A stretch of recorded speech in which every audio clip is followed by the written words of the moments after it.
Today's day 1 in section 2.4. We are solving equations with variables on both sides. Please make sure that you title your notes.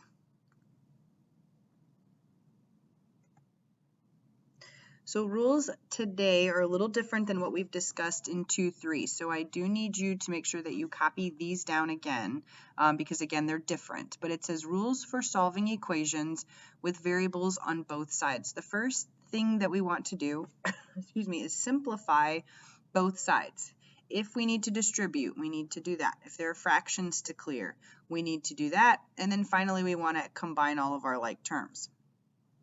Once you've done that and both sides are cleaned up, we're going to move all the variables to one side of the equal sign and then move all the constants to the other side.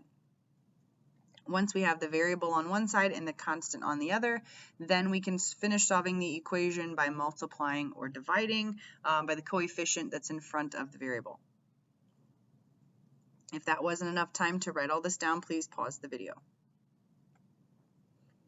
So number 1, 3x plus 7 equals 5x minus 9. So when we were working in section 3 with multi-step equations, we would see the variable on the same side, more than one term that contained the variable, and we would combine those together. But now we have variables on opposite sides, and moving a term that has a variable is just like moving a constant. You're going to do the opposite of what you see. So if I want to move a positive 3x, then I need to subtract 3x from both sides. If I want to move a positive 5x, like on the right, then I would want to subtract 5x from both sides. It doesn't matter which way you move the variable. However, you'll see me move the smaller variable because I would prefer to deal with a positive coefficient versus a negative coefficient. So I'm going to subtract 3x from both sides. That's going to cancel the 3x on the left and leave me with a positive 7. Bring down my equal sign. 5x minus 3x is 2x, and I bring down the minus 9. From here, this is what we've been doing. Here's a two-step equation. We're going to add 9 to both sides because now I want to take things away from the variable. 7 plus 9 is 16. And then we're going to divide both sides by 2, and we get x equals 8. In this problem, initially, there wasn't anything to clean up on the left side or the right side. Remember, you can't combine a term with a variable with a constant, so that's why I went ahead and just moved that variable right away. Number 2, 6x plus 3 equals 8x minus 21. So again, I don't have anything to clean up on either side. I don't have the distributive property.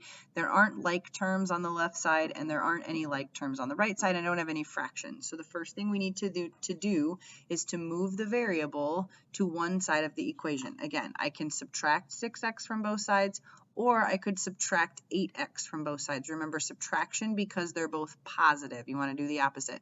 And I'm going to go ahead and move the 6x. And then I'm going to move it over to the right-hand side. On the left-hand side, that leaves me with the 3.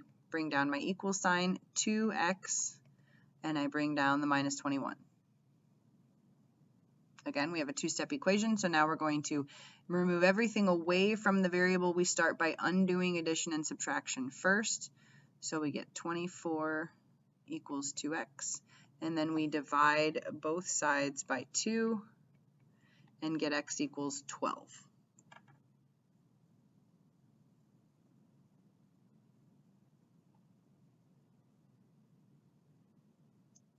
Now, if you wanted to check these, I wanted to share, you can check, but because you have more than one term with a variable, you would need to plug that answer into both spots. So I'm not going to actually do the check, but I'm going to show you what a check would look like. Notice I'm plugging 12 in for both variables of x.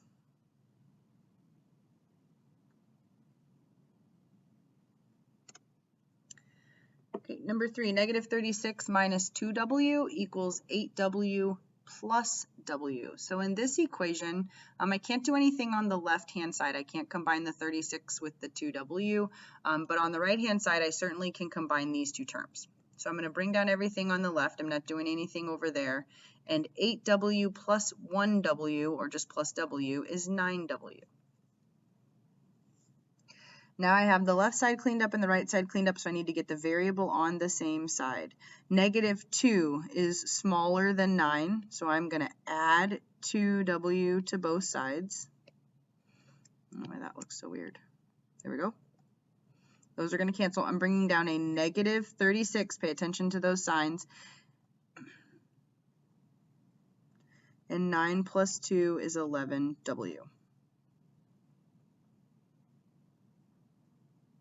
Now I want to divide both sides by 11. I'm trying to get that variable by itself. There was nothing to add or subtract from this side. And now I get -36 over 11. That's an ugly one, but it doesn't matter, right? You can change it to a mixed number if you'd like. I don't recommend making this a decimal. I would just leave it improper, but it is negative. So make sure you're following that sign.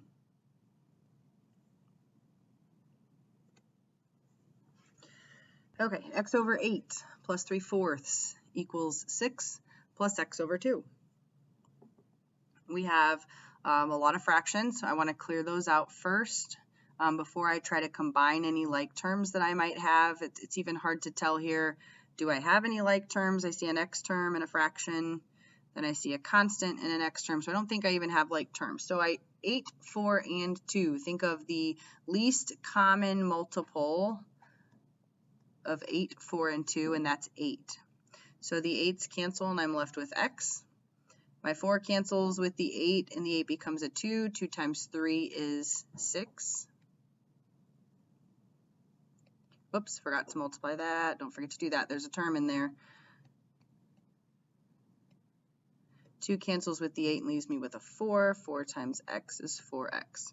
So again, you saw me write the 8 times 8 next to all 3 fractions. I forgot to write it next to that constant term. Remember, every term has to be multiplied by 8 or you're actually changing the equation. Okay, now nothing to clean up. I can't combine anything on the left and I can't combine anything on the right, so we're going to go ahead and move the x term. Again, you're welcome to subtract 4x from both sides, but again, my preference is to always move the smaller number. 4x minus x is 3x. Now I have a two-step equation where I'm going to subtract 48 from both sides.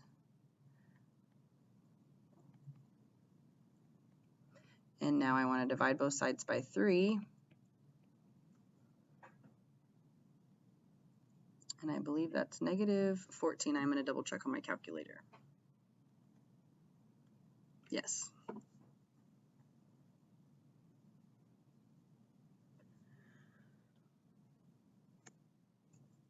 Whoa, what happened here? Okay, last example. There's a whole lot going on.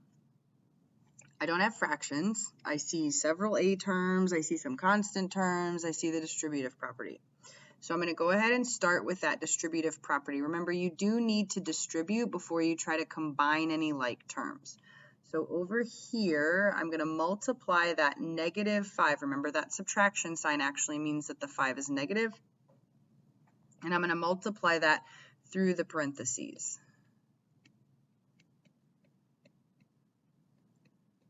Okay, notice I've rewritten everything so far. I've done nothing else. Now we have -5 times 7, that's -35. -5 times the -2a is a +10a.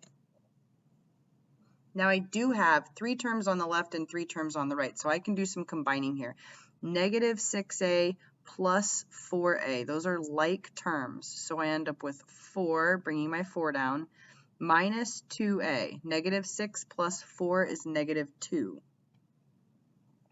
On the right-hand side, I can combine the -1 and the -35, so that's -36. Remember, that reads -1 minus 35, or -1 plus -35.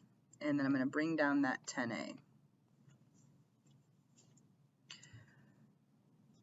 Now I have a constant and a variable on both sides. So now I'm going to go ahead and move my variable to the other side. I'm adding 2a because it's a minus 2a.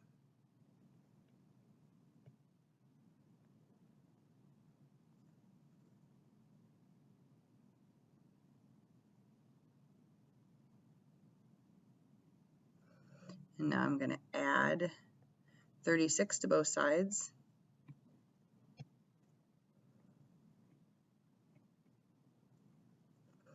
And I'm going to divide both sides by 12. And now here, 12 doesn't go into 40, but this is not reduced. Both of these numbers are divisible by 4. So A equals 10/3. So make sure that you understand while 40 over 12, while improper fractions are accepted, they do need to be reduced. Okay, so that's the end of the first lesson from section 2.4, working with variables on both sides of an equation. We will work on worksheet 2.4 in class.